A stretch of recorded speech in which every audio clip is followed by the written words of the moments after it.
এখন তো আর ওহী নাযিল হবে না, এখন তো আর তারাবি আবশ্যক হবে না, আল্লাহর পক্ষ থেকে ফরজ হবে না। তা আমার মনে চায় মানুষগুলোকে একত্রিত করে, মসজিদে বিক্ষিপ্ত না থেকে একত্রিত করে আমি মানুষগুলোকে একটা জামাতে দাঁড় করাইয়া দিই। তো এই হাদিসটা বিভিন্ন কিতাবে বর্ণিত হয়েছে, দুর্বল রিওয়ায়েতেও আছে, সহিহ রিওয়ায়েতেও আছে। এই সময় সাহাবায়ে কেরামের মধ্যে সবচেয়ে ভালো কণ্ঠ ছিল হযরত উবাই ইবনে কাব রাদিয়াল্লাহু তাআলা আনহু। খুব সুন্দর কোরআন তেলাওয়াত করতে পারতেন।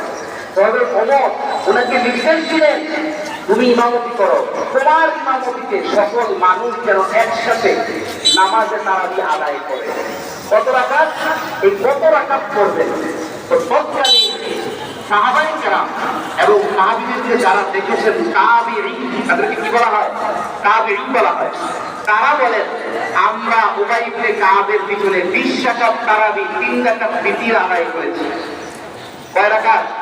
20 রাকাত তারাবি